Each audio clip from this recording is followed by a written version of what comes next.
Good evening. It's Thursday, November 16th. Welcome to a new episode of System Update, our live nightly show that airs every Monday through Friday at 7 p.m. Eastern, exclusively here on Rumble, the free speech alternative to YouTube. Tonight, after the 9/11 attack in 2001, Americans understandably wanted to know, why would people be so enraged and hateful toward us that they'd be willing to give up their own lives in order to kill as many of us Americans as possible? That very natural curiosity quickly morphed into media shorthand. Why do they hate us? It was obvious that there must be some reason or set of reasons why people in the Muslim and Arab world were so filled with anti-American sentiment that they wanted to attack our country in the most violent and traumatizing way possible. The neocons who dominated the Bush-Cheney administration and who also dominated major media discourse at the time had to provide an answer Americans wanted to know. And what they settled on was this: they hate us for our freedom.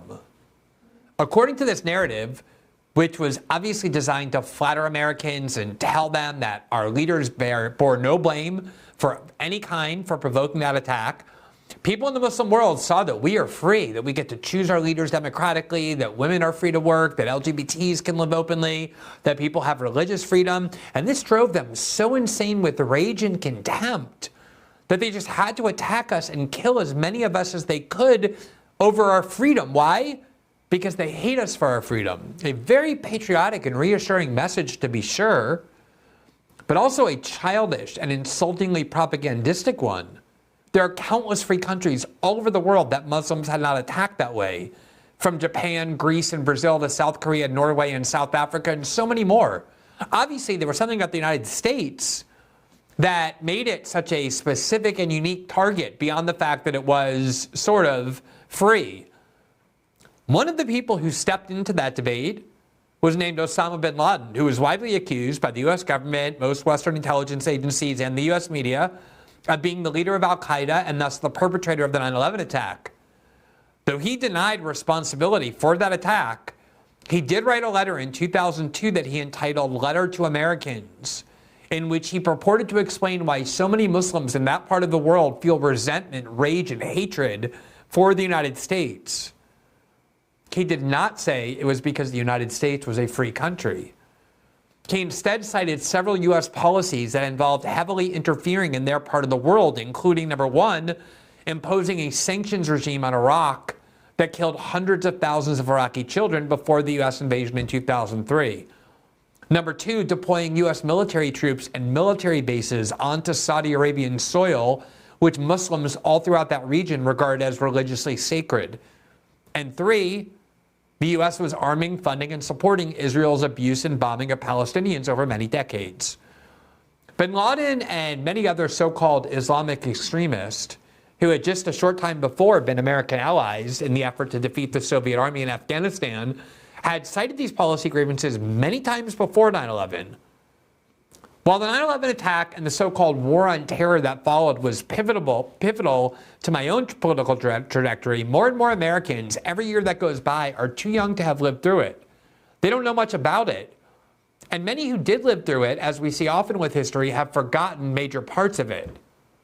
Within the last week, young Americans on social media, especially on TikTok, discovered this 2002 bin Laden letter on the site of The Guardian, the British newspaper where I once worked, and that letter began to go viral by linking to The Guardian site that had this letter on it. Many of these people who discovered this letter were shocked to learn that 9/11 and anti-American hatred generally was at least partially motivated by these concrete policy grievances, including U.S. support for Israel.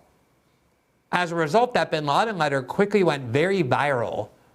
It became one of The Guardian's most read items, a 20-year-old item that had been on that site for 2 decades. Seeing that so many people were interested now in this letter and were learning it for the first time, The Guardian did something genuinely shocking for an ostensibly journalistic outlet. They removed the letter from their website at exactly the moment when people were craving to read it. They just deleted a crucial historical document precisely so that it could no longer be read or found by the TikTok users who had been sharing it with one another and discussing and debating its significance. We'll examine this remarkable act of journalistic self-censorship and also examine why this letter And similar statements have long been so dangerous to Western elites and to the narratives they try to propagate. Then, we knew when Hamas attacked Israel on October 7th, and then Israel made clear that it would respond by unleashing what it promised to be an unprecedented war, that many people in our audience, certainly not all, but many, would be highly supportive of Israel, many vehemently so, as one of their most important issues, if not the most important. I've been around for a long time, and I've been a long-time critic of Israel's treatment of the Palestinians, as well as the bipartisan DC policy of arming and funding all of Israel and its wars. And I obviously wasn't going to change my views suddenly or hide them in order to aggrandize or please the pro-Israel part of my audience, or pretend that I believe things that I don't actually believe in order to avoid angering people in my audience. I would think that would be incredibly disrespectful to you, my audience, and it would be something that would require a sacrificing of all of my integrity. But the term audience capture has become common in our new media ecosystem because it really does describe a real and dangerous phenomenon, especially in independent media, but even in corporate media now. With so much of our media ideologically polarized, required by financial viability to only able to speak to various strains of the left or the right or the Democrats or Republicans, there is a very strong incentive to only tell your audience what they want to hear. With so many choices out there, so many podcasts, so many shows, so many voices on the internet and on television, it's easy for people to just write off any journalist or host or show or writer that expresses a view on an issue of great importance to them that differs from their own. Out of anger, they'll just say, I'm not paying attention to that person anymore who has this view that I find so repellent on an issue I care so much about. And because so many media platforms and journalists now rely on keeping an audience happy, you need it for whatever model you've chosen, whether it's subscriptions or advertisers or anything else. It has led to a large number of journalists, I would submit most, petrified to ever take a view or even report facts that alienate a significant portion of their audience. That is a crippling way to do journalism. And from the start, as we knew it happened, we did lose some of our viewers to the show and even some of our subscribers who are vehemently pro-Israel. Barely a day has gone by where I haven't heard from someone, usually more than one, saying some variant of, I used to really like and respect your work when it came to the rights of Americans, but given your criticism or lack of support for Israel, I no longer can listen to you or subscribe to your show and to your work. Now, most of our audience, I'm happy to say, has not responded that way, including most pro-Israel supporters. I've heard from a lot of them saying, I don't agree with you on this issue, but that's all the more reason I'm going to continue to listen. I'm proud to have attracted an audience that does not seek or expect or demand full agreement on every issue, but instead demands an honest, well-prepared, and illuminating set of reporting and analyses. But we have seen how real audience capture can be and the cost from angering a significant part of your audience. So we wanted to spend some time examining this dynamic that most in media now face and that I would submit can be very corrupting. Finally, 2 weeks ago or so, we interviewed the musical legend Roger Waters when he was passing through Rio de Janeiro for his world musical tour. And during that interview, Waters made some statements about the Israeli-Gaza war and October 7th attack by Hamas that provoked some serious anger and controversy, as we expected might happen. He's a very polarizing figure. And as a result of those statements he made in that interview with us, there has been a pressure campaign that has succeeded for hotels throughout the next countries he's visiting in Latin America, Argentina and Uruguay, to deny him service, to refuse to let him stay at those hotels. He has, in fact, had difficulty finding hotels to stay in. Now, I realize that people who loathe Roger Waters' views on Israel or even believe he's an anti-Semite may celebrate this outcome, but I'd like to discuss the implications of it for anyone with ideas that are also considered extremist, dangerous, and bigoted, which, in case you have forgotten, is how all anti-establishment voices on the right and even on the left have been regarded and still are regarded, and who have been the focal points of similar types of punishment campaigns up until October 7th when it all switched to Israel critics, but it will be switching back very shortly to many people now cheering this. So this is probably a case of, like censorship is, be careful what you wish for. Before getting to our show, a few programming notes. We are encouraging our audience to download the Rumble app, which works on both your smart TV and your phone. If you do so, you can follow the programs you most like to watch on Rumble, which we hope includes System Update. And if you activate your notifications, which we hope you will, it means that the minute we begin airing live on Rumble, or other programs do as well, you'll be notified by email or phone, however you want, that the program has begun, and then you can click on the link and start watching. You don't have to wait around if shows are late. You don't have to try and remember when shows air. You'll just be immediately notified. It really helps the size of our live audience, which in turn helps Rumble, which, as we've said many times, we regard as a very important platform for maintaining free speech online and for combating the neoliberal system of censorship. As another reminder, System Update is also available in podcast form. You can listen to each episode in its podcast version on Spotify, Apple, and all other major podcasting platforms. Each episode airs on those platforms 12 hours after their first broadcast live here on Rumble. And if you rate, review, and follow the show, it really helps spread the visibility of the program. As a final reminder, every Tuesday and Thursday night after our live show here on Rumble, we move to Locals for our live interactive after show. Tonight is Thursday, so we will have our after show on Locals, and that's designed for us to take your feedback, interact with your critiques, hear your suggestions for future topics and guests. It's an after show that is available solely for our subscribers to the Locals community. And if you want to become a subscriber, which gives you access to that twice a week after show, as well as the daily transcripts of each program that we produce here, original journalism we intend to publish there, and it really mostly just helps support the independent journalism we're trying to do here on this platform. You simply click the join button right below the video player on the Rumble page, and it will take you to the Locals community. For now, welcome to a new episode of System Update, starting right now.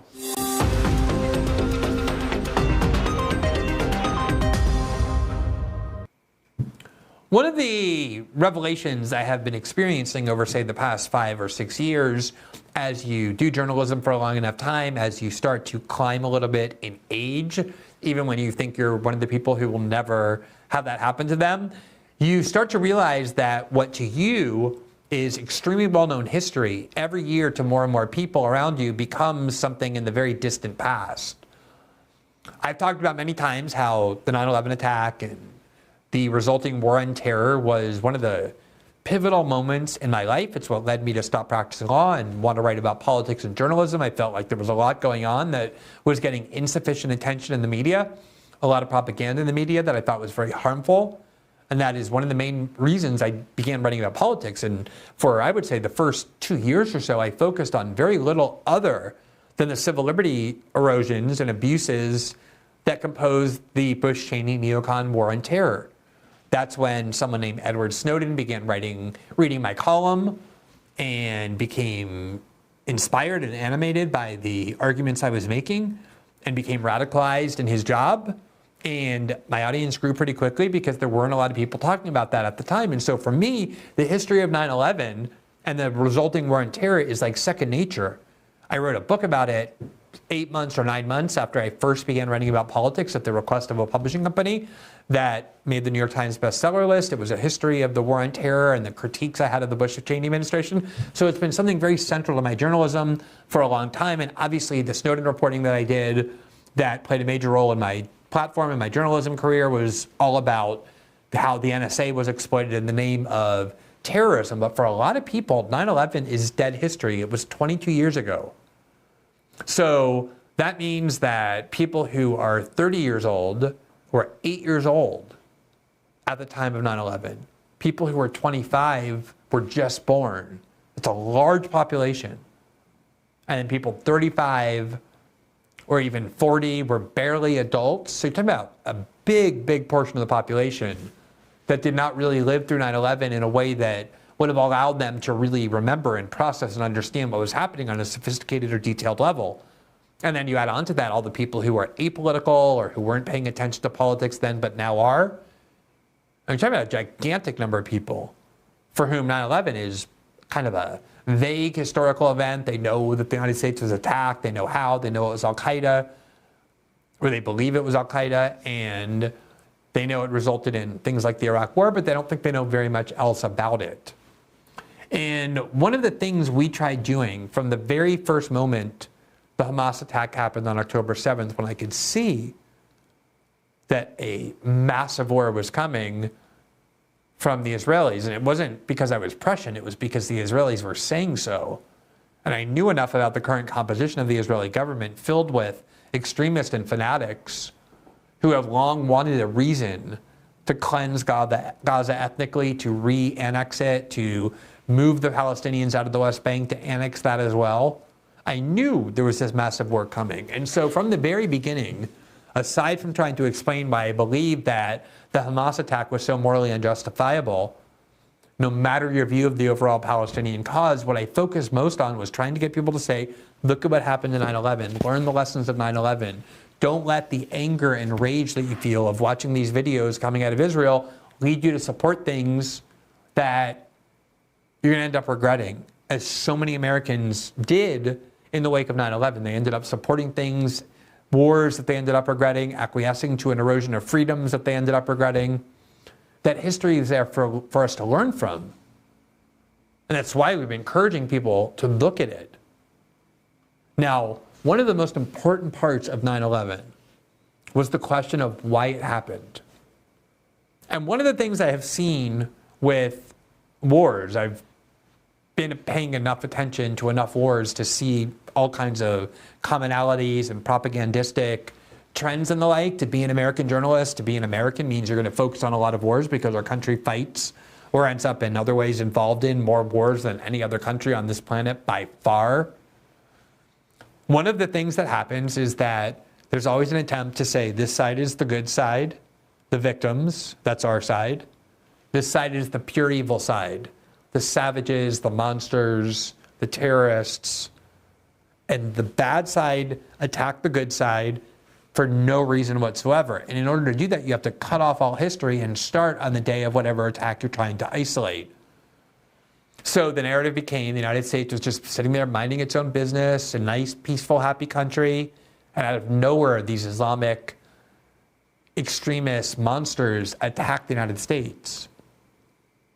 Same thing. One day, Muammar Gaddafi in Libya just decided to ethnically cleanse or commit genocide against his own people out of nowhere. And all the decades of where he was a U.S. ally got erased. And suddenly just there was this monster in charge of Libya, and we had to go and fight a war of regime change. Exact same thing with Syria. The fact that the United States used to send the war on terror detainees that we would kidnap from the streets of Europe to Syria, where Assad and the Assad government would torture detainees for the United States. All of that was forgotten. He just became out of the blue this monster that we had to have the CIA remove. And then obviously when it came to the war in Ukraine, people believe and were told that the war in Ukraine, the conflict between Russia, Ukraine, and NATO, began on on February 24th, 2022, which was the day Russian troops crossed the border into Ukraine, and all the other events prior to it didn't happen. So that way nobody asked whether the United States or NATO did anything to provoke that invasion, because history began on February 24th, 2002. And that's exactly what is being done now with the Israeli-Gazan conflict as well. Oh, everybody was living there so happy, so peacefully. Just one day out of the blue, these Hamas monsters who are worse than ISIS, worse than Nazis, decided to attack Israel for no reason whatsoever other than the fact that they're filled with hatred. They hate Jews. And that's when the war began. Israel was the victim. They were pure good. The Gazans were pure evil. And all of this is incredibly ahistorical. All of these conflicts had been going on for many years prior to that day that we tried to isolate as the start. And that was most definitely true of 9/11. Al-Qaeda was a group that the United States had been allied with. We used to finance and heap praise on what was then called the Mujahideen, including Osama bin Laden. We encouraged them to go to Afghanistan to defend Afghanistan from the Soviet invasion. In the 1980s, Ronald Reagan invited Muslim extremists, members of the Mujahideen, to the Oval Office, and he praised on them as freedom fighters. And it was only once they turned against us did they morph from freedom fighters into terrorists. But there were other attacks on the United States before the 9/11 attack. There was an attack years earlier in the 1990s on the World Trade Center. It just didn't succeed in the way the 9/11 attack did. It killed a few people. And there have been terrorist attacks on the United States, what we call terrorist attacks, from the Muslim part of the world, Ronald Reagan had troops in Lebanon in the early 1980s, and they were attacked and blown up. I think 240 or something like that. American troops died, and Reagan immediately withdrew those troops from Lebanon, saying, why do we have troops in Lebanon? But there was a long series of grievances expressed by people in the Muslim world about what the United States was doing in that part of the world. Not just bombing them, not just imposing sanctions on the Iraqi nation that prevented food and medication from entering Iraq, killing hundreds of thousands of innocent Iraqi children. Not just supporting Israel and giving them the bombs they used to bomb the Palestinians and the Lebanese and others in that region going back many decades. But also we would constantly prop up their dictators. We put secular dictators in control of many countries in that region. In Jordan, in the United Arab Emirates. Obviously, we've been partners with the Saudis. In Egypt, there were finally democratic elections. In 2011, they elected the wrong person, a person who was critical of Israel and the United States. And within a year, he was gone in a military coup, where General Sisi, a brutal dictator, came in and took over in a military coup. And the United States cheered it. John Kerry called that military coup an advancement for Egyptian democracy. And so people in that region, even though Americans don't know that their dictators are supported and propped up by the United States, they have a wide range of grievances against the United States. They had that before 9/11. And that was absolutely a reason, a major reason, the major reason why people in that part of the world decided to attack the United States. And remember, they were so fanatical about that attack that the ones who hijacked the planes gave up their own life in order to make that attack happen by flying the planes they were on into those buildings. The World Trade Center, the Pentagon, and then that fourth one that somehow fell to the ground. So obviously, if you're having a series of attacks by people in that part of the world against one country, they have a reason for it. But it had never been so significant that Americans paid attention to it in large numbers until 9/11. And as I said at the start, after 9/11, which was a spectacular attack, a remarkably devastating attack. As I've said many times, I remember it like it was yesterday. I lived in New York. I was in New York on that day. Anyone who was traumatized by that. Just like the World Trade Center collapsed on 3,000 of your fellow New Yorkers, and they died instantly. People were jumping from buildings to their death as a way of escaping fire. It was hideous. It was horrific, at least as horrific as October 7th. And in the wake of that, there was also, like there is in Israel, a question about how did it happen? How is it possible we didn't detect that attack? But we didn't focus on that as much as the Israelis are, who are very angry with Netanyahu and blame him for that attack.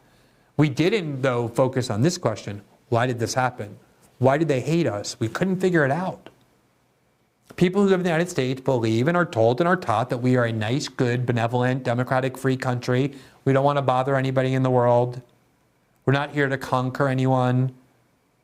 To the extent that we involve ourselves in the world, it's to help, like we're doing now in Ukraine, we're told. Just want to spread democracy. We want to defend people. We're like a really nice, benevolent uncle. So why would anybody possibly want to perpetrate an attack on the United States of that brutality and savagery? Americans rightly wanted to know. And they were fed a complete bullshit answer by neocons, by the media, by the government. They hate us for our freedoms. And one of the amazing things was that, as I said, there were all these interviews with Osama bin Laden, all these speeches he had given, where he laid out the real reasons why people in that part of the world hated the United States. And yet, after 9/11, the US government instructed television networks, ABC, NBC, CBS, CNN, Fox, do not show any speeches or interviews with Osama bin Laden, because they didn't want the American population hearing from him what their actual grievances were. They didn't want Americans to think that maybe we had done things in that part of the world that caused it to happen, that caused this blowback, to use the CIA's term. And so they caused bin Laden's interviews to be censored through this moronic excuse that they gave to the networks that we're concerned he may have some secret code that he uses in the interview, some magic phrase, some gesture, like he twinkles his nose like the witch in Bewitched used to do, or he like rubs his ear, that will activate sleeper cells in the United States as a signal to attack. That was their excuse given as to why these networks shouldn't show anything from Osama bin Laden, and they obeyed. They obeyed. Americans never got to hear from the people they were told were responsible for 9/11 about why they attacked. It just was kept from us. A country that has a free press, free speech. And in its place, we got fed this narrative that they hate us for our freedoms. And yet, in 2002, the person accused of having perpetrated that attack, Osama bin Laden, wrote a letter that he entitled A Letter to Americans. He was trying to communicate directly to the American people and to outline in detail the specific policies the United States had undertaken that interfered in and brought violence to and despotism to that part of the world as the real reason why people in that part of the world hate the United States and want to bring violence back, and why they view it as not an attack on the United States, but a self-defense of their lands and their families. And obviously it doesn't mean Osama bin Laden was telling the truth in anything he was saying. It doesn't mean 9/11 was justified, obviously. But if you're in a war and you're radically transforming your own country in its name, the way we did with the Patriot Act and NSA spying and the rest, and you're fighting all sorts of wars and bombing people all around the world in the name of this war, of course we should understand what the actual views are of the other side, rather than just listening to our government media that keeps that from us on purpose so they can feed us a propagandistic line that is way more flattering to them, that keeps the population in line. And that's what happened.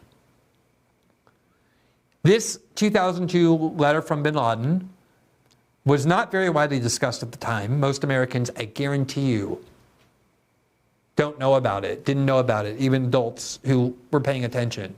In fact, a journalist friend of mine who was in media at the time, had a prominent media job, told me they did not know about this letter until this week. That amazes me, but that's true. Because the media does such a good job of suppressing it.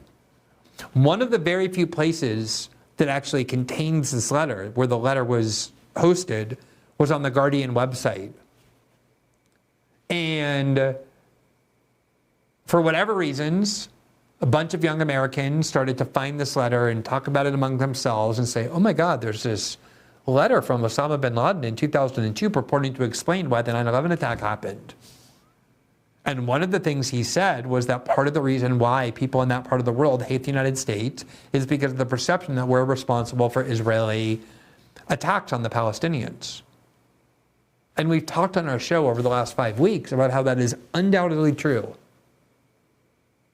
The State Department has issued multiple warnings, multiple advisories to American citizens who are traveling that they face a significantly increased and heightened threat of attack, terrorist attack, anti-American attack, because people are so angry at the United States for supporting this Israeli war. In other words, presumably our foreign policy is supposed to be about enhancing the security of American citizens, but our support for Israel in this case, according to the State Department that supports this policy, has instead made it more likely we're to be violently attacked if we travel outside the United States anywhere in the world. And so a lot of young Americans who didn't know this about 9/11 or Al-Qaeda were shocked to discover it, and they began talking about it on Twitter, but mostly on TikTok, on Facebook, on Twitter, on Instagram, mostly on TikTok, where young people tend to be, more so than those other platforms. And it went mega viral because so many people were shocked to learn of it and its contents. Here's an article from the New York Times about what happened there. Videos about bin Laden's criticism of the U.S. surge in popularity on TikTok. Quote, these are the videos of Osama bin Laden that network news, all major network news outlets refused to air. But it's really, the video is essentially, these videos that the New York Times describes are videos made by TikTok users, American TikTok users, discussing this letter. That's what went viral. Quote, the videos discuss a letter the former al-Qaeda leader wrote in 2002 in which he defended the September 11th attacks and said Americans had become, quote, servants to Jews. The letter, titled Letter to America, was published a year after the terrorist attacks of September 11th that were orchestrated by bin Laden. He defended the attacks in New York and Washington and said Americans had become, quote, servants to Jews, who he said controlled the country's economy and media. American taxpayers, he wrote, were complicit in harming Muslims in the Middle East, including destroying Palestinian homes. Some TikTok users said this week that they viewed the document as an awakening to America's role in global affairs and expressed their disappointment in the United States. One popular video showed a TikTok user brushing her hair with the caption, quote, when you read Osama bin Laden's letter to America and you realize you've been lied to your whole entire life. One video with nearly 100,000 likes showed a TikTok user at her kitchen sink with the caption, quote, trying to go back to life as normal after reading Osama bin Laden's letter to America and realizing everything we learned about the Middle East, 9/11, and terrorism was a lie. In a video with more than 60,000 views, another user said the letter showed her that America was a, quote, plague on the entire world. Early Thursday, a search for, quote, letter to America showed videos with 14.2 million views. By midday, as TikTok sought to block the content, searches to the site for, quote, Osama bin Laden letter, and Osama letter, and the hashtag, quote, letter to America yielded no results on the videos tab of TikTok, though some videos were still viewable with some digging. Do I even need to point out, first of all, that conservatives who have been complaining viciously for the last 7 years about big tech censorship applauded TikTok's decision not to allow a discussion of this historical document on that platform? I don't need to point that out, right? You already know that a lot of conservatives, as of 5 weeks ago, became censorship advocates in the name of protecting Israel. But this is exactly what happened after 9/11. They did not want the Americans to hear from al-Qaeda, from bin Laden, from people in the Muslim world about why they were so anti-American. Because to do so would make people start wondering, why are we in that part of the world? Why do we bomb it so often? Why are we sending so much money to fuel wars there? Why do we support so many dictators in that region and overthrow their governments? And they might even start wondering, if I lived in a country and I knew there was some foreign power imposing a dictator on me or bombing my wedding parties of my fellow citizens and killing them, or giving bombs to people to kill people like me, I'd probably hate that foreign power as well. Wouldn't you? That is an actual war between the United States and people in the Muslim world, but this was censored in our free country. Nobody knew about this letter. The government all but prohibited anybody from hearing from bin Laden. And yet TikTok saw the effect it was having. It's a dangerous letter, obviously. That's why it was banned after 9/11 and suppressed and buried. And that's why TikTok is now doing everything possible to ban it again.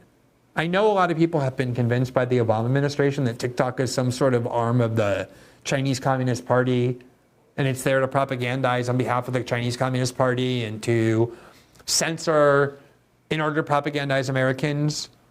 TikTok actually is petrified of being booted out of the United States. The Biden administration has repeatedly threatened TikTok. The CIA, the FBI, Homeland Security want to ban TikTok. The reason is, as we saw from the Twitter files, as we've seen from everything else, the U.S. security state can control every other big tech platform. They were able to dictate to Facebook, to Instagram, to YouTube, to Twitter before Elon Musk, which content could be heard and which content couldn't. TikTok was the one bastion where they couldn't control. And so they told TikTok, we're going to ban you, not because it's an arm of the Chinese Communist Party, but because it's the one platform that wasn't subject to the rule of the U.S. security state. And TikTok, in response, said, we don't care about political messaging. We just want to make money. We want to stay in the United States. And if it means turning over our censorship and content moderation processes to you, the US government, won't be happy to do it. These are capitalists who own TikTok. They want to make money. And that's what they have done. Our show has had videos banned from TikTok that were critical of the CIA and its involvement in Brazil. It went viral and it got banned because it was critical of the CIA. Do you think the Chinese Communist Party would want to censor our videos critical of the CIA? We had another video critical of President Zelensky that also got banned and taken down because TikTok has now, as a condition for staying in the United States, agreed to censor in accordance with the dictates of the US government, which is why TikTok immediately acted to ban access to this bin Laden letter.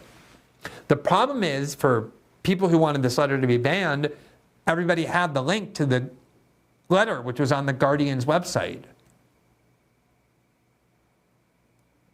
And so the Guardian, incredibly,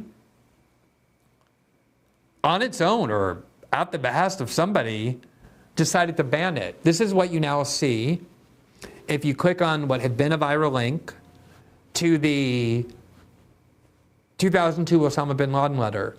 This is what everybody was reading. And now when you click on the link, look what this says. I mean, if this isn't an avatar of what American journalism has become, I don't know what is. So you go there and it says, removed, document. This page previously displayed a document containing, in translation, the full text of Osama bin Laden's letter to the American people, which was reported on The Observer, that's the sister paper of The Guardian, on Sunday, November 24th, 2002. The document, which was published here on the same day, was removed on 15 November 2023. So it was up on Sunday, November 24th, 2002, almost exactly 21 years ago. And then it was removed on November 15th, 2023, because people were becoming too interested in it in connection with Israel's war with Gaza and the U.S. support for Israel. The transcript published on our website has been widely shared on social media without the full context. Therefore, we decided to take it down and direct readers instead to the news article that originally contextualized it. What does that mean, the full context? The full context, the letter is the context. The letter lays out exactly what it's doing and saying. Here, by the way, are the most viewed articles on The Guardian. At one point, this was the most viewed. This is a day later or so, November 16th. And there you see the second most read article on The Guardian's website is one that they removed voluntarily, apparently. Removed document. Is that Orwellian enough or Kafkaesque enough for you? The article in which people had the most interest in reading was one that The Guardian, precisely because people were too interested in it, decided to remove so that people couldn't read it any longer. It's a document by a major historical figure, the person we're told was responsible for the 9/11 attack, explaining to Americans why people in that part of the world were angry enough with America to do that. And The Guardian decided, even though it had been up on their website for 21 years, that now that people were discussing it in connection with the war in Israel, or the war in Gaza from Israel, and U.S. support for it, you can no longer read it. Removed. Sorry, can't read that. Here are a few excerpts of what had been the letter on The Guardian's website for a long time, for 21 years, until they decided to remove it. There you see the headline, full text, bin Laden's letter to America. Now that's what gives the lie to The Guardian's excuse for why they removed it, that it wasn't contextualized. They had the full letter. What's not contextualized is the Guardian article. That just singled out particular parts that Guardian editors decided people should know. This is actually the full letter. This is contextualized by definition. And this is bin Laden saying why people wanted to attack the United States. There's a subheadline, quote, online document, the full text of Osama bin Laden's, quote, letter to the American people reported in today's Observer. The letter first appeared on the internet in Arabic and has since been translated and circulated by Islamists in Britain. And here's what part of the letter said about why so many Muslims wanted to attack the United States. You'll see it wasn't for our freedom. A, you attacked us in Palestine. Palestine, which has sunk under military occupation for more than 80 years. The British handed over Palestine with your help and your support to the Jews who have occupied it for more than 50 years. Years overflowing with oppression, tyranny, crimes, killing, expulsion, destruction, and devastation. The creation and continuation of Israel is one of the greatest crimes, and you are the leaders of its criminals. And of course, there is no need to explain and prove the degree of American support for Israel. The creation of Israel is a crime which must be erased. Each and every person whose hands have become polluted in the contribution toward this crime must pay its price and pay for it heavily. Now again, let me emphasize again. The point of this letter is not to show it to people because everything in it should be believed. It's to shed historical light and relevant current light on what generates anti-American sentiment in that region. Because Americans were fed a lie about why people in that part of the world wanted to come and attack us, just like the people on TikTok are saying. I was fed a lie my whole life about why 9/11 happened. B, you attacked us in Somalia. You supported the Russian atrocities against us in Chechnya, the Indian government oppression against us in Kashmir, and the Jewish aggression against us in Lebanon. C, under your supervision, consent, and orders, the governments of our countries, which act as your agents, so they're saying, they know that the leaders of Middle Eastern countries that act as your agents attack us on a daily basis. They're talking about these dictators under whose rule they live because the United States went around removing democratically elected leaders in the Middle East who gave too much force to the wishes and beliefs and sentiments of their people and said, you can't have democracy here. If you have democracy here, the people are anti-American, they're anti-Israeli. We can't have that. You need a dictator that we're going to impose on you. And a lot of Americans don't know that, but the people in these countries do. They know who to blame for those dictators. E, your forces occupy our countries. You spread your military bases throughout them. You corrupt our lands and you besiege our sanctities to protect the security of the Jews and to ensure the continuity of your pillage of our treasures. F, you have starved the Muslims of Iraq, where children die every day. It is a wonder that more than 1.5 million Iraqi children have died as a result of your sanctions, and you did not show your concern. Yet when 3,000 of your people died, the entire world rises and has not sat down. Is it in any way rational to expect that after America has attacked us for more than half a century, that we will then leave her to live in security and peace? 3, you may then dispute that all the above does not justify aggression against civilians for crimes they did not commit and offenses in which they did not partake. But this argument contradicts your continuous repetition that America is the land of freedom and its leaders in this world. Therefore, the American people are the ones who chose their government by way of their own free will, a choice which stems from their agreement to its policies. Thus, the American people have chosen, consented to, and affirmed their support for the Israeli oppression of Palestinians, the occupation and usurpation of their land, and its continuous killing, torture, punishment, and expulsion of the Palestinians. The American people have the ability and choice to refuse the policies of their government and even to change it if they want. Now, this is why we've been trying to point out repeatedly since October 7th that the people, the Israel supporters who are saying that it's justified to take military action in Gaza that results in the death of so many innocent Gazan civilians is justified because those Gazan civilians voted for Hamas and therefore bear the burden or responsibility for the crimes committed by Hamas. As we've been trying to say over and over, this is Osama bin Laden's theory for why civilians are fair game for being targeted. Although as immoral as it is, it applies a lot more in a functioning democracy like the United States, where Americans get to vote every 2 years and then for president every 4 years, than it does to, say, Russia, where I heard the same thing about why Russian civilians are responsible for Putin, because they don't overthrow him, even though we're always told that it's a totalitarian regime and people are killed for opposing Putin. And it certainly applies to the United States more than Gaza, where they haven't had an election since 2005. And in that election, Hamas got 41% of the vote. The Palestinian Authorities Party got 35% of the vote or something like that, which means that a tiny portion of the current Gaza population actually voted for Hamas the last time there was an election. This theory comes from Osama bin Laden, though, that civilians become fair game if they elect their leaders who then commit crimes. That's what Osama bin Laden was saying. You may object to what we're saying by saying, okay, maybe the US government did all these bad things, but how does that justify killing civilians? And his answer was, as I just read you, well, you voted for these leaders. You must agree with those policies, and therefore we can hold you responsible for them.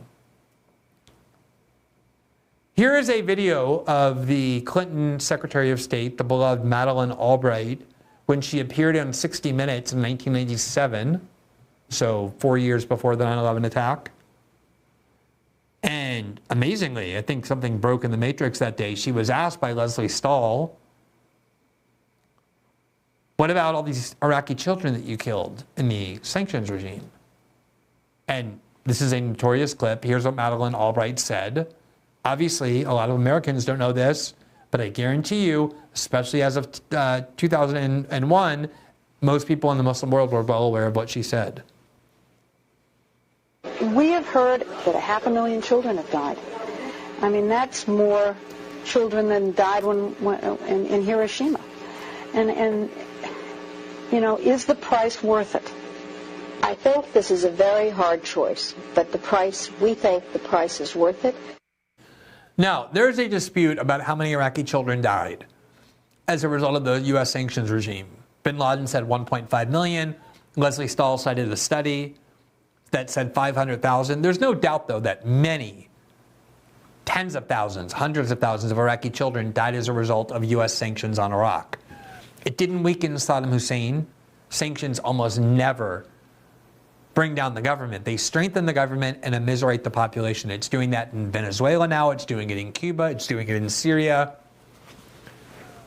One of the very few opponents of the sanctions regime has been Ron Paul on exactly this ground. That we claim we're imposing sanctions on a country to free them from their leaders, when in fact the only thing it ends up doing, the only people who end up suffering, are the people themselves who can't get food and medication. And it makes them more dependent on those leaders, who then get stronger as a result. But whatever the number you think it is, Leslie Stahl asked Madeleine Albright, you've killed 500,000 people, the U.S. has, with the sanctions regime. Is it worth it? And she said, it's worth it.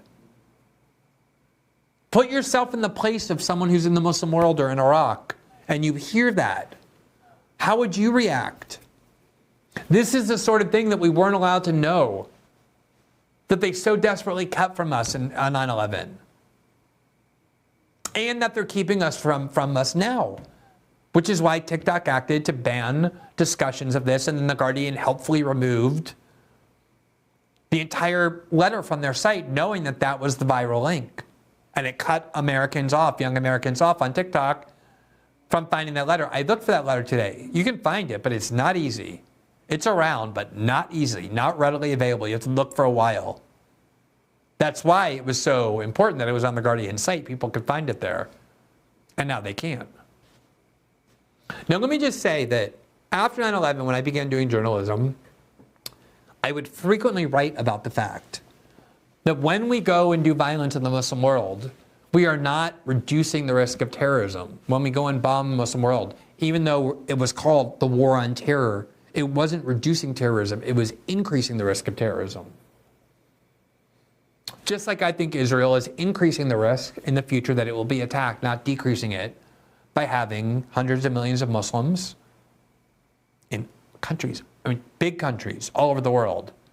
Joe Biden met with the president of Indonesia yesterday in the White House, and he brought up out of nowhere He said, I think you're doing nowhere near enough to constrain your client state Israel from killing civilians. I promise you, all over the world, this is what people think.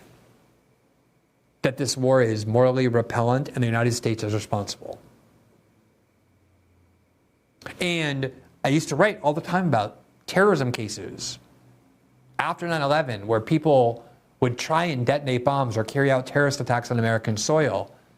And every single time they were asked why, every single time, or maybe a couple cases, they said something else, but in essentially every case, they said, what do you mean, why are we trying to detonate bombs in the United States? You're bombing our countries continuously and killing huge numbers of innocent Muslim people, including innocent Muslim children. How can you even ask why? Of course that's why. You're bringing violence to our countries, we want to bring it back to yours.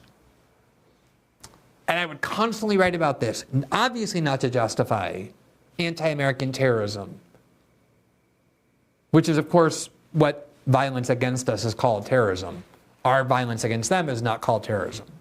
But theirs against us, that's terrorism. But I wasn't writing to justify terrorism. I was writing to say, there's a reason they're doing this, and it's to be found in our policies. Namely, the drones that Obama loved, the invasions that Bush, Cheney, and the neocons loved, the torture chambers, the attacks on civilians. These things increase the risk of terrorism against the United States. They do not decrease it.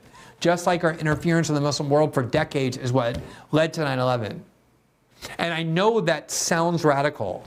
People don't want to hear that. It's not radical. It's a recognition that even the CIA has long had. It's called blowback. And it means that if you go around the world and engineer coups in other countries or bring violence to other countries, it's going to blow back on you. People are going to be angry at you for doing it. It's extremely common sense. It's about human nature. Here from NBC on December 10, 2003, the headline was, Bin Laden comes home to roost.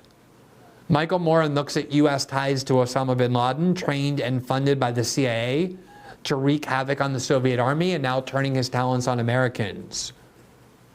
Quote, at the CIA, it happens often enough to have a code name, blowback.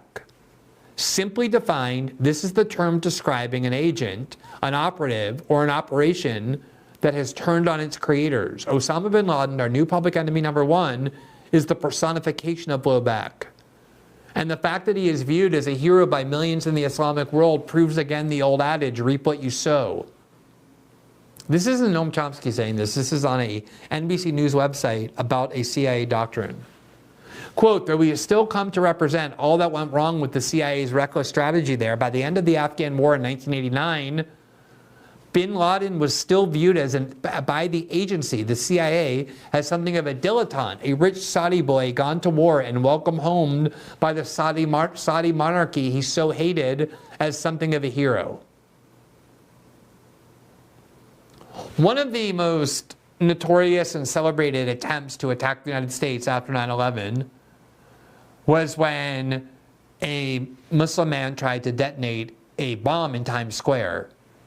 Faisal Shahzad was his name.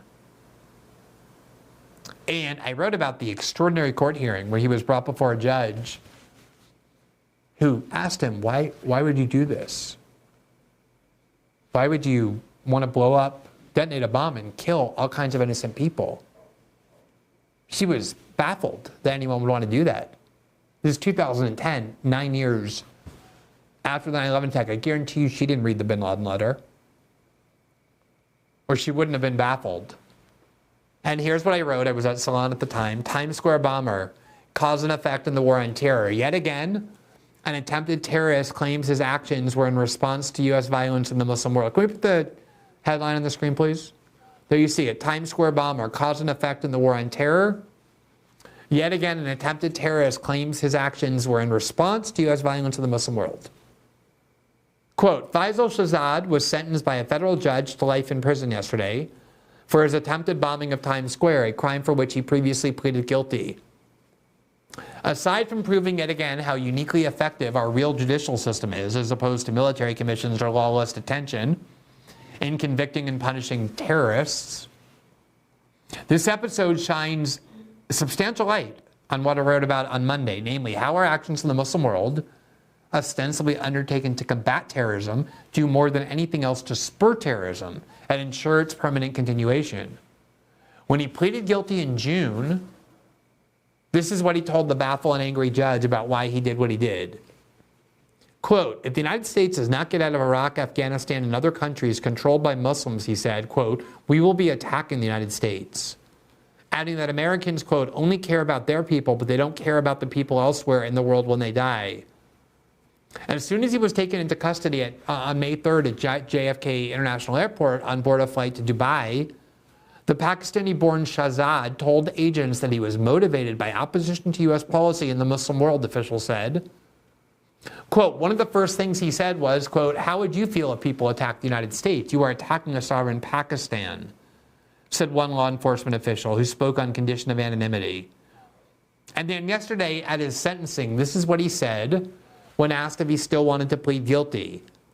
Quote, yes, said Shahzad, and then he said he wanted to plead guilty 100 times more because he wanted the U.S. to know it will continue to suffer attacks if it does not leave Iraq and Afghanistan and does not stop drone strikes in Pakistan.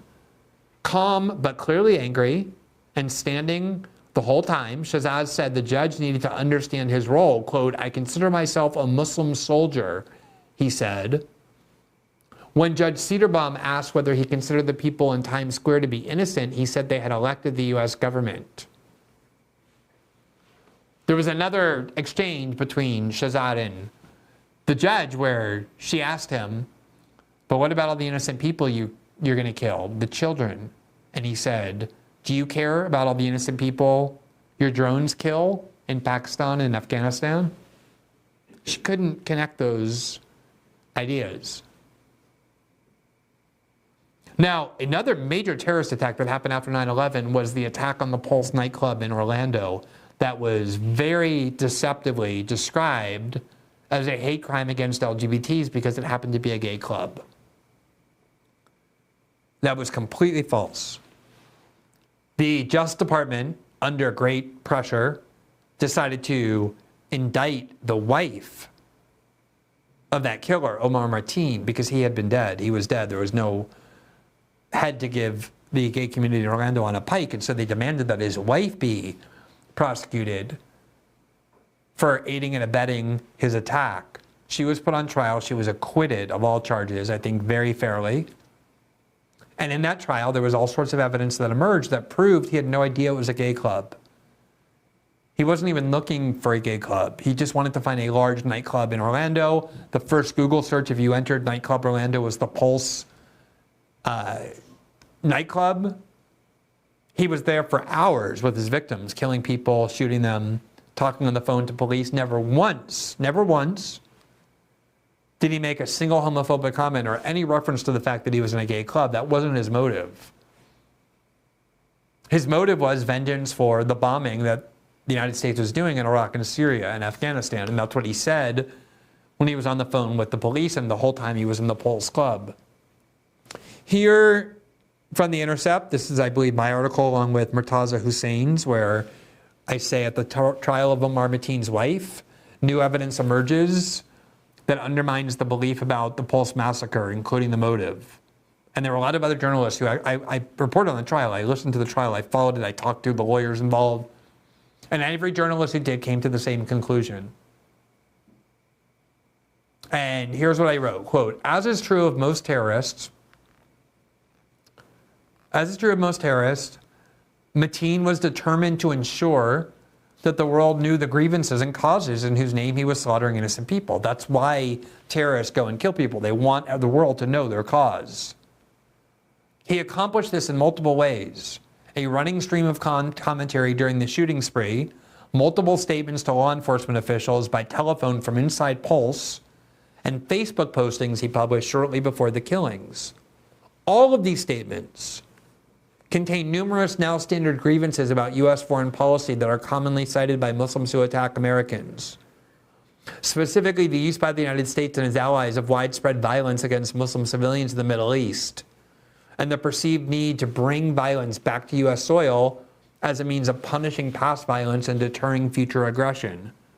Many of Matin's statements are filled with the sorts of denunciations of U.S. violence in the region that are typically downplayed, if not outright ignored, when the U.S. media examine why radical Muslims attack Americans. Matin's statements about his shooting spree contain pledges of loyalty to the Islamic State and praise for various radical groups. And some posts and statements profess that he was martyring himself on behalf of Islam. But they exclusively emphasize one cause: the ongoing killing of Muslim civilians by the United States. This is what you find over and over and over. The more violence you use in the name of stopping terrorism, the more terrorism you cause. That is what the United States is petrified that the American public will understand. That's why they had to put a stop to the reading of this bin Laden letter. To the point that they got TikTok to censor it and The Guardian to remove this letter after 21 years. This vital historical document from its own site, so people couldn't read it any longer because it's too dangerous for people to start understanding what this conflict actually is about, what causes it.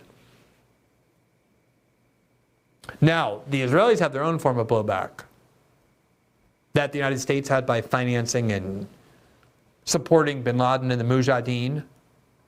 It was Netanyahu, who everybody in Israel knows, propped up and supported Hamas. He wanted Hamas to be the representative of the Palestinian people because he was afraid that if more moderate groups prevailed, the world would be able to foster a two-state solution where the Palestinians would get their own state. He didn't want that. He wanted Hamas to be the face of the Palestinian people.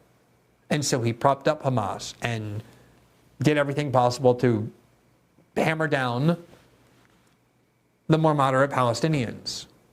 And it's the Israeli press that says this. Here from the Times of Israel on October 8th, one day after the Hamas attack. For years, Netanyahu propped up Hamas. Now it's blown up in our faces. Quote, the premier's policy of treating the terror group as a partner at the expense of Mohammed Abbas and Palestinian statehood has resulted in wounds that will take Israel years to heal. For years, the various governments led by Benjamin Netanyahu took an approach that divided power between the Gaza Strip and the West Bank, bringing Palestinian Authority President Mahmoud Abbas to his knees while making moves that propped up the Hamas terror group.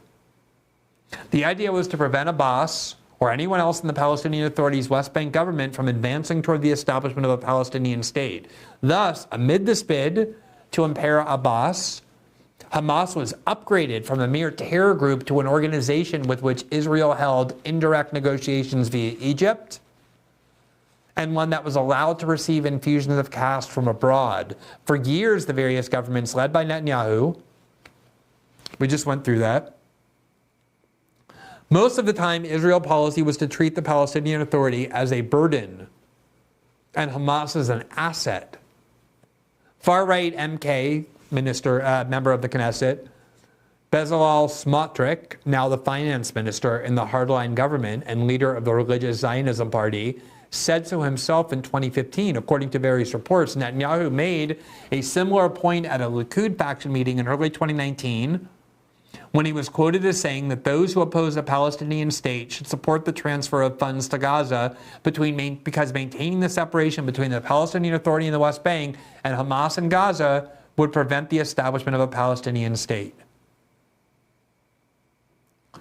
Now, just to conclude this whole series of events, on the one hand, it's completely shocking that The Guardian, which presumably published this bin Laden letter 21 years ago because they thought the public should see it, or that it was a journalistically important document, now removed it because too many young Americans got interested in it and drew dangerous conclusions about Israel and the United States.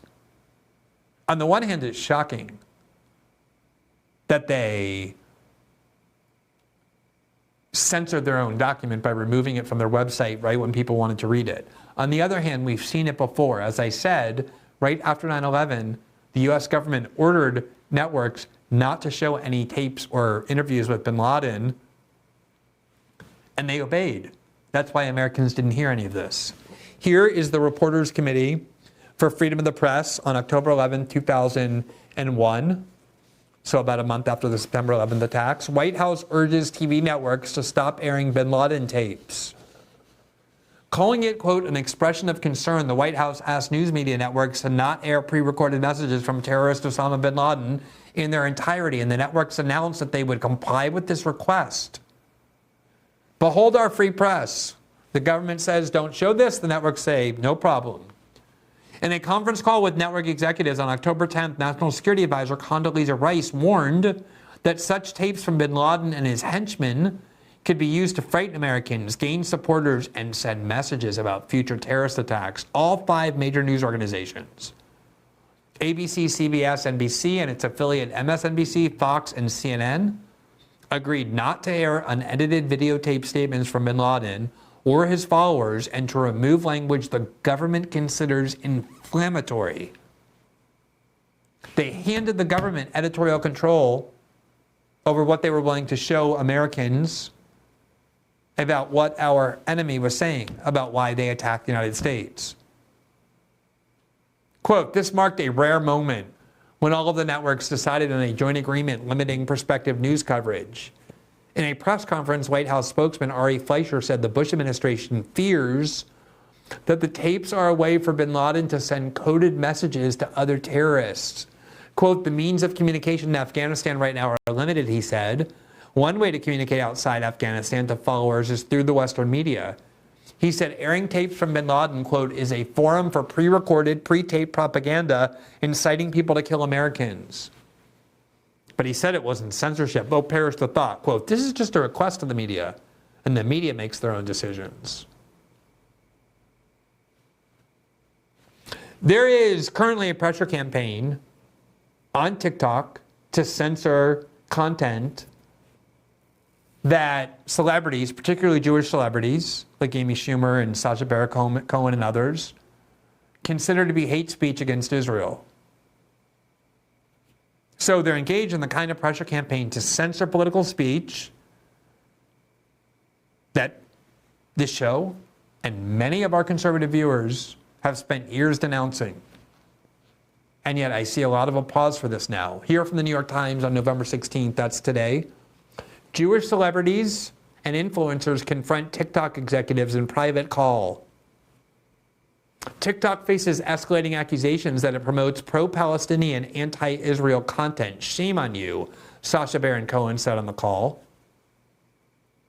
And it basically details how these celebrities talked to the 2 main TikTok executives, both of whom are Jewish, and demanded, citing the ADL, that there's too much content that's pro-Palestinian and anti-Israel. You can't have that. That has to be censored, they said.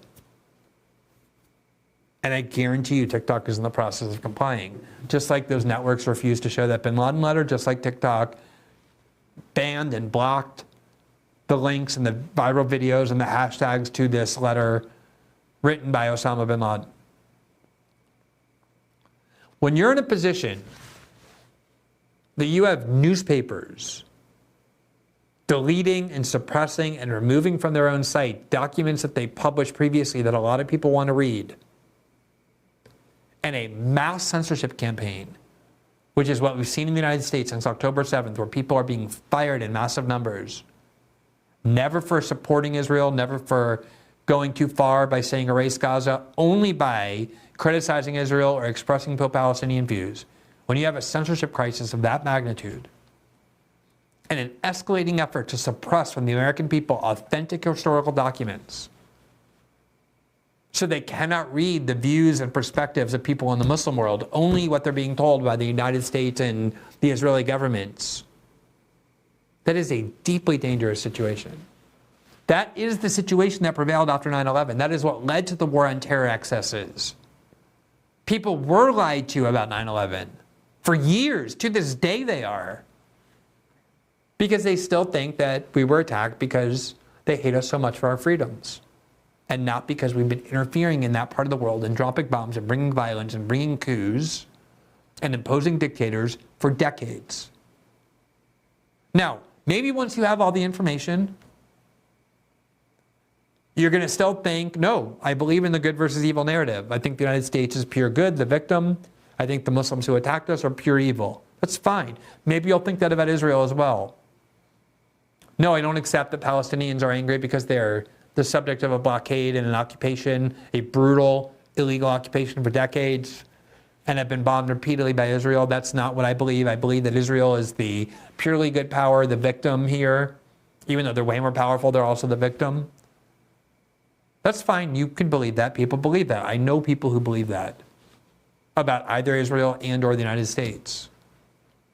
But what you should not want is suppression of key facts unless you're afraid that the beliefs you say you have aren't actually supportable, in which case that is the behavior of somebody frightened by the truth or by other people's arguments. That is the mentality of a censor.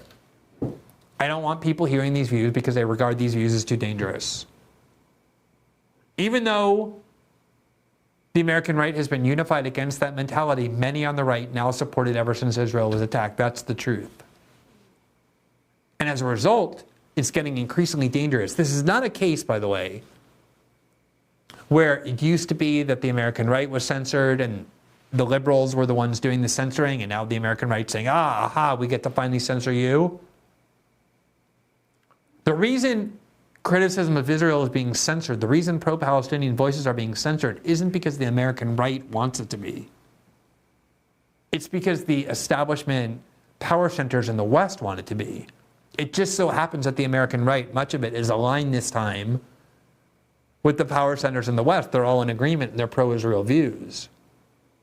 And that's why a lot of conservatives are thinking, oh, wow, we get to do the censoring this time. You're not doing the censoring. The people doing the censoring are the same people who have been censoring you for years and will keep censoring you very shortly into the future. You just happen to be on their side this time. Don't fool yourself into thinking you have this power. You don't have that power. The people who have the power are the same people who have had the power for the last 6 years. They're just pro-Israel now. And I think that's a crucial point to realize.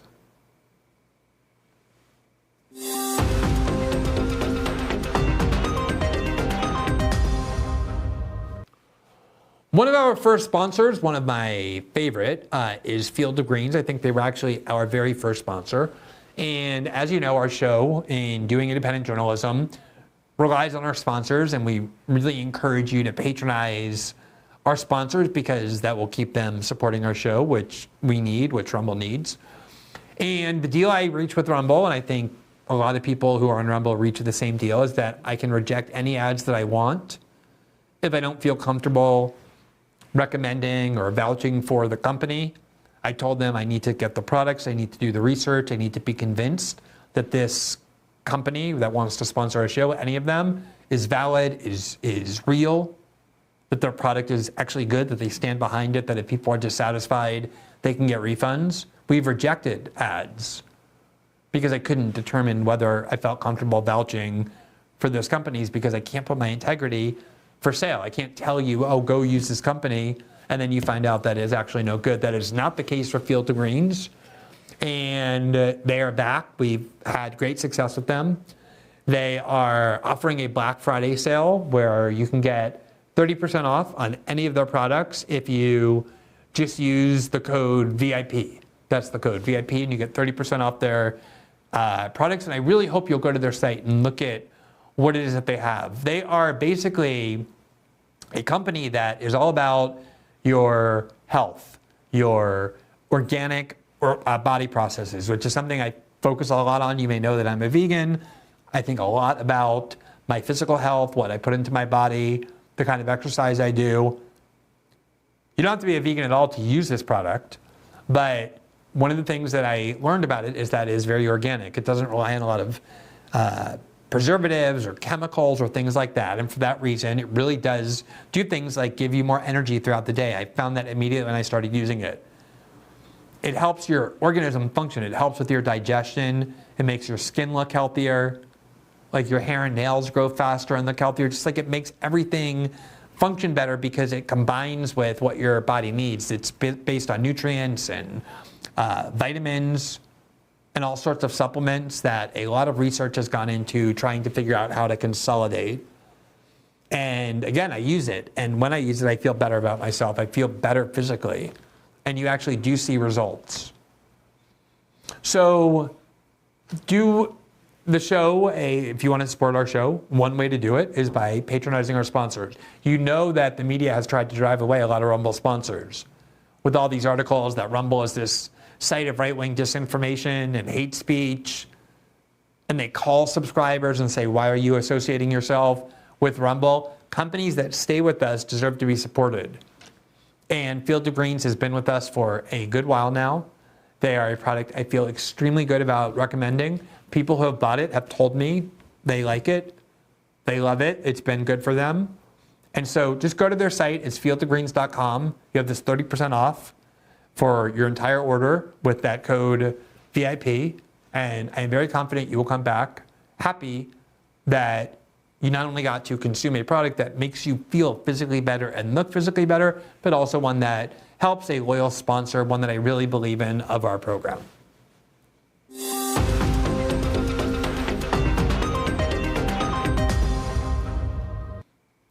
Just want to spend a little bit of time talking about our audience reaction to the now almost 6 weeks of coverage we have devoted to the Israeli-Gaza war. As many of you know, we have this live after show every Tuesday and Thursday night. Tonight's Thursday, we're going to go do it, where once we're done with this show, I sit in these chairs in our studio and I take questions and respond to feedback from our subscribers to the locals community.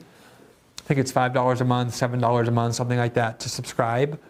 A lot of people were with me at Substack who are subscribers who have renewed their subscription. And the purpose of that live after show is for me to be held responsible to my audience by hearing criticisms of the things I'm saying and have to interact and respond. Obviously, we knew early on that a good chunk of our audience was going to be supportive of Israel. That was something of which I was very well aware.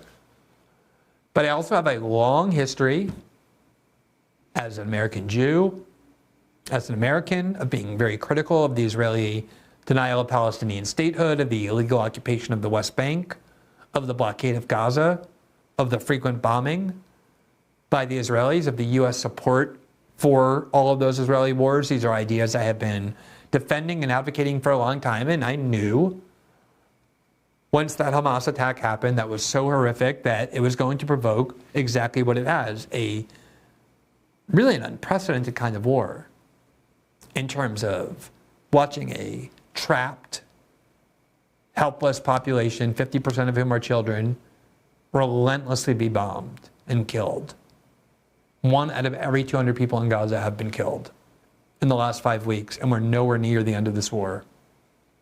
And so I was faced with this dynamic, which is I knew that by expressing my views of this war, by covering it in a way to try and show people things that I thought they weren't going to see from other places, that we were going to end up alienating a significant part of our audience that isn't just pro-Israel, but that supports Israel vehemently as a major, major issue for reasons we've covered.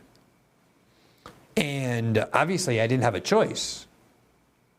If I had, even for 1 second, given thought to the possibility that I should avoid this topic or just cover it quickly and then run away from it, I've seen journalists do this. There are journalists who rely on their viewers or subscribers or their audience loyalty who have just ran in the opposite direction from this issue, knowing that it polarizes their audience. I've noticed who's doing that. I'm not going to do that, ever. And I think I've talked about before the first time I had to alienate my audience, which was in 2010, when I had largely a left liberal audience, although I had a lot of libertarians at the time too, because that's who was critical of the Bush-Cheney war on terror. And when the Citizen United decision happened, it was a decision that enraged everybody left of center, from the furthest left-wing fringes to the most conservative members of the Democratic Party and everything in between. And people started saying to me, you're a constitutional lawyer. You talk about free speech a lot. What's your opinion of Citizens United? And I knew my position was the one of the ACLU, of labor unions, of free speech absolutists, which is I thought that and still think that the specific restrictions on campaign finance spending that were struck down in Citizens United are, in fact, an infringement of free speech. That case emerged because a nonprofit group wanted to fund and finance an anti-Hillary Clinton campaign right before the election and were told they couldn't under these laws. Of course, to me, that was an infringement of free speech. And I had to write about it. And I wrote about why I supported the majority ruling in Citizens United. And to say that my audience was angry at me was an understatement. I definitely lost readers. But they were a minority. A lot of my readers were angry with me. I kept going into the comment section and engaging with their critiques. I kept writing and addressing their major arguments to explain my position over the weeks. And what I learned from that was that the audience I wanted was never an audience that would demand of me full and complete agreement, but knew that there would be times, because I don't plant myself in an ideological camp and refuse to serve every view of any one faction, that there were going to be times when I disagreed with them. In fact, disagreed with them about issues that they felt very strongly about. And so my pledge to my audience, to my viewers, to my readers has always been, I'm not going to tell you what you want to hear all the time. What I promise instead is I'm going to give you my completely honest view, regardless of who it helps or hurts or pleases or angers, and I'm going to do my best to be respectful of critiques and criticisms, try and seek out the smartest and best ones, and address them in a substantive, persuasive, well-researched, fact-based way. That's my promise. But audience capture has become a very real thing because the way in which media has evolved, it used to be even 10 years ago that you were stuck watching CNN or reading the New York Times because that's all there was. But now with the internet, there's such a proliferation. I mean, you don't need to be a billionaire or a gigantic company anymore to produce a show like this. You can have a very sophisticated studio, multiple cameras, a staff, without a huge amount of money, because the technology has evolved so well and you can reach a lot of people without owning a network or even cable news access. And so there's a ton of choices. And among those choices are always people who will tell you what you want to hear on any issue. And so it's very easy to listen to somebody and say, all right, I'm done with that person. I was with them as long as I agreed, and now they disagree, I'm gone. I checked out. And we've heard from subscribers canceling their subscriptions because they feel so strongly about this foreign country that they don't care if they like my work on the rights of American citizens, my criticism of the corporate media in the United States, my criticism of the U.S. security state, my defense of free speech and civil liberties. Israel is the issue that is at least as important, if not more important to them, and disagreement with them enrages them so much that they just can't follow me anymore. I've lost thousands of followers on Twitter. A lot of them have been replaced. So overall, it's a net gain. But the majority of my audience, the majority of this audience here, including people who support Israel, and including people who disagree with me about my perspective of this war, have not only stayed, but said that they're staying.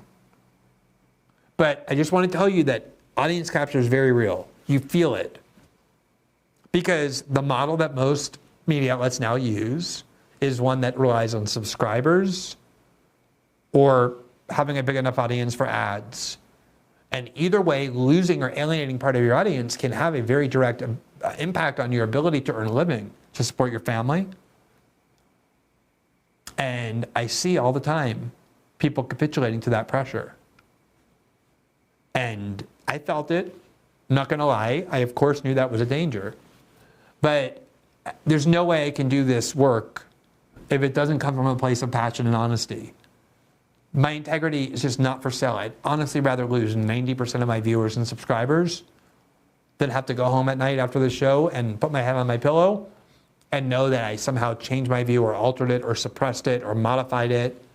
Not because I was changing my mind, but because I just wanted to avoid alienating people in my audience. There's nothing worth that.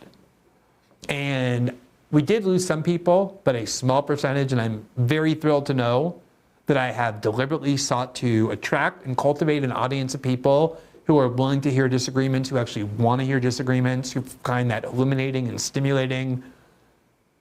I've had a lot of pro-Israel supporters in my life, a lot of my friends, but also in my audience writing to me and saying, I still don't agree with you. I get angry sometimes, but at least it makes me think. It's a check on what I think. And that's the same thing I feel about the pro-Israel audience, pro-Israel viewers and correspondents that I hear from all the time, including on our after show. It's a way of keeping each other honest.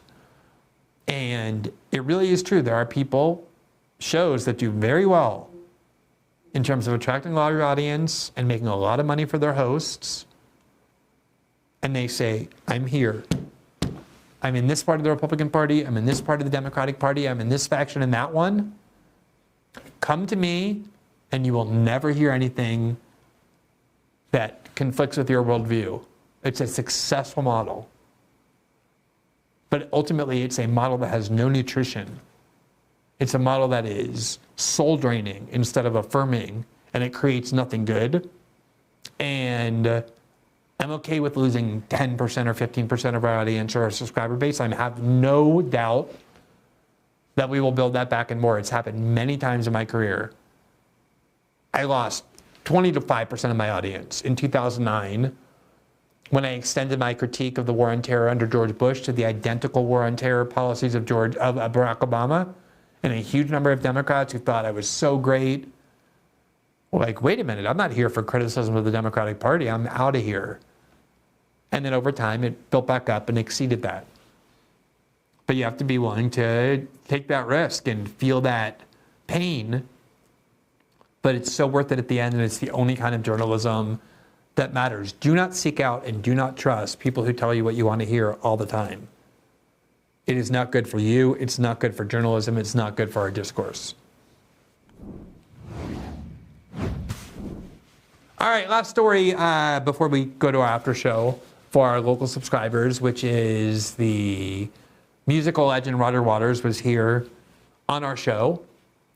There's a website or a Twitter page that's funded by the Polish government that has been very responsible for a lot of disinformation online, trying to induce the West to participate in the war in Ukraine. It's called Visgrad 24. It's a complete propaganda page. And they radically edited and chopped the interview I did with Roger Waters, in part to make me look like I didn't push back on any of the things he said, but also to single out statements that Roger Waters made that were genuinely controversial. But it was all torn out of its context. I'm not defending Roger Waters. He said things that I knew at the time were going to cause controversy. I probed them, I pushed back on them, and those were his statements. I explained how I conduct interviews last week, what my philosophy is, whether I'm talking to Israel critics or pro-Israel advocates. But here was the very, very, very viral tweet of this interview that this site, this propaganda site, achieved through a lot of sketchy editing. Let's go ahead and play that. I think I moved it around a little too much. So that was the tweet. Pink Floyd co-founder Roger Waters on the October 7th massacre, quote, "We don't know yet what happened. Maybe there were some individual cases of civilians getting killed. Israel is making up stories." And here's what is this the actual interview, or is this what they edited? So this is what they published that caused so much of the controversy. When the attack on October 7th in Israel happened from Hamas, what was your reaction to that? Let's wait and see what happened. Well, it was my first reaction. My second reaction was, how the hell did the Israelis not know this was going to happen? And I'm still a little bit down that rabbit hole. Mm-hmm. I mean, didn't the Israeli army in those 10 or 11 camps hear the bangs when they blew up whatever they had to blow up to get across the border? Mm-hmm. There's something very fishy about that. Do you think what Hamas did on October 7th can be justified? Well, we don't know what they did do, but was it justified for them to resist the occupation? Yeah. But again, it's what you said, it's the Geneva Conventions. They're absolutely legally and morally bound to resist the occupation since 1967. It's an obligation. But are there limits on the way in which they can resist? As I said in the statement that I put out after it, I said, if war crimes were committed, I condemn them. Do you think there's been evidence that's emerged that suggests they committed those? There may have been individuals. I was reading a news story this morning, which Grey Zone, our friend Max Blumenthal. So there's a long story which I read this morning, but Haaretz have finally come out with figures of how many people were actually killed and who they were on that day. On that day, yeah. And so probably the first 400 were Israeli military personnel. That is not a war crime. No, but what about targeting civilians or abducting them? No, of course not. No, right. Of course I don't condone that. But the thing was thrown out of all proportion by the Israelis making up stories about beheading babies. Okay, so that was the viral tweet. A lot of that is true. There were a lot of claims that the Israelis made that ended up being false. There were hoaxes they published, including purporting to have two Hamas operatives talking to one another that was clearly a hoax based on their accent. They've had a lot of those as well. But obviously there were civilians, Israeli civilians targeted and killed, hundreds of them at least, on October 7th. And we made our views of that very clear, but Roger Waters has had this kind of accusation hounding him for a long time that he's anti-Semitic. He's been one of the most influential critics of Israel, and that's what's going to happen to you if you are that. And as a result of that interview going viral, and it got heavily covered in Brazil, throughout Latin America, all throughout the United States, Roger Waters says this, he says that. There's now a pressure campaign in Latin America where he's touring. He was in Brazil when we interviewed him. He's now going to Argentina, Uruguay, other countries in Latin America. There's a very organized pressure campaign to insist that no hotels allow him to stay at their hotel because of the views he expresses that are called hateful and bigoted and all of that. And it's working. There's now a precedent that these hotels cannot give Roger Waters access to their services because any hotel that does will be accused now of agreeing with his views. He cannot get a hotel. Here from AP, November 15th, Roger Waters denied hotel stays in Argentina and Uruguay over anti-Semitism allegations, report says.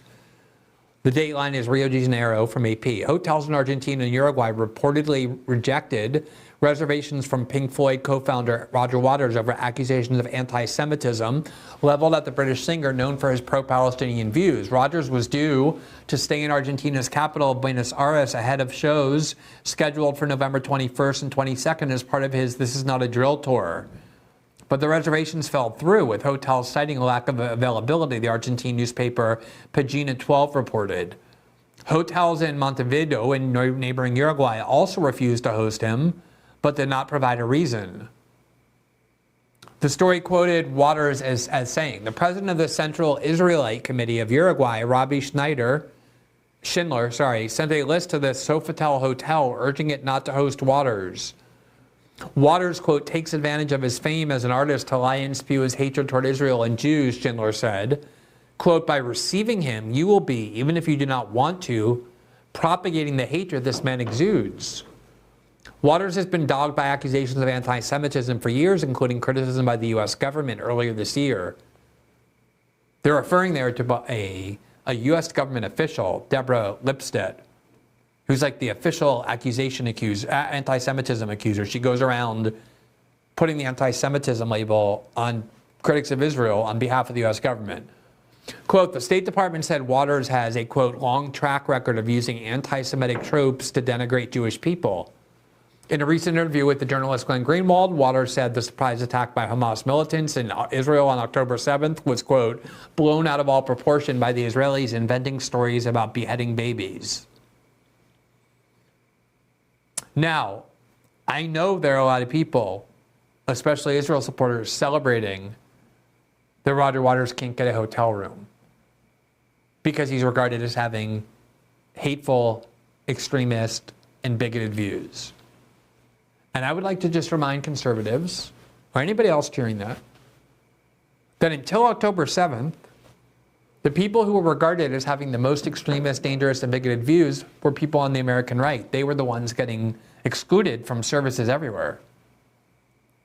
And if you're going to cheer a system, a regime that now says that hotels have a moral obligation to investigate or to learn about the political views of those who seek to stay there and to reject anybody with extremist and bigoted views, you're going to have a lot of conservatives having to sleep on the couches of friends or not be able to travel at all. In fact, there have already been conservatives, people who are regarded as right-wing extremists, who are barred from the Airbnb system. In fact, relatives of theirs are. Lauren Southern is one example. She's considered a far-right extremist, and on February 7, 2023, she tweeted the following, quote, "My parents just got banned from Airbnb for being related to me.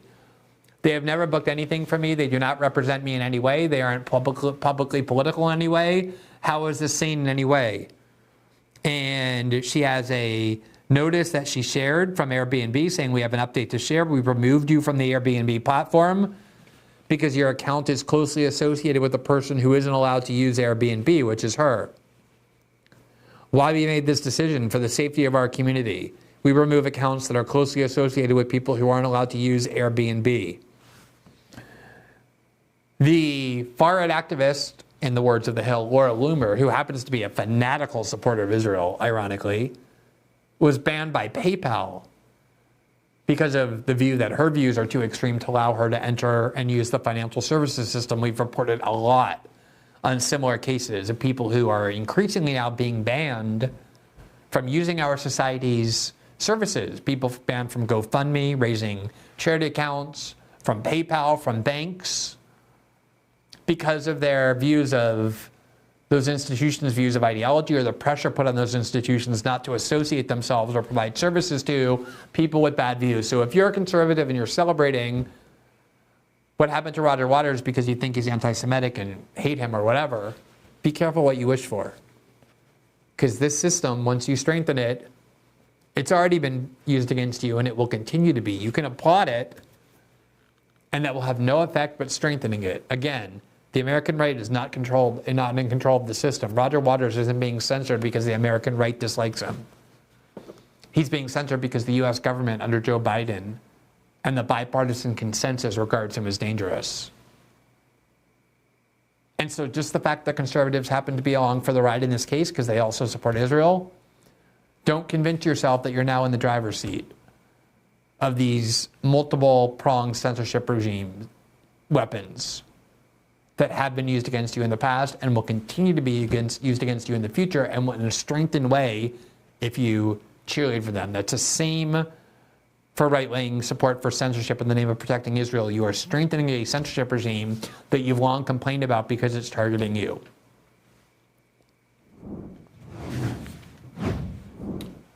That concludes our show for this evening. As a reminder, System Update is also available in podcast form. You can listen to each episode in its podcast version on Spotify, Apple, and all other major podcasting platforms 12 hours after they are first broadcast live here on Rumble. And if you rate, review, and follow the program, it really helps spread the visibility of the show. As a final reminder, because tonight is Thursday, every Tuesday and Thursday night, once we're done with our live show here on Rumble, we move to Locals, which is part of the Rumble platform, where we have our live interactive after show for subscribers to our show, to our Locals community. And that's where we take your questions and respond to your feedback and critiques, hear your suggestions for future topics and guests for the show. And if you want to become a member of that Locals community, which is what gives you access to those twice a week after shows, as well as the daily transcripts that we prepare in a very professionalized way to let you read the show with transcripts if you want. It's where we're going to publish our original journalism as I write more in the future. And it really helps support the independent journalism that we're trying to do here. You can simply click on the join button right below the video player on this Rumble page. It will take you to that Locals community where you can join. For those of you who've been watching, we are, as always, very appreciative. We hope to see you back tomorrow night and every night at 7 p.m. Eastern, live exclusively here on Rumble. Have a great evening, everybody.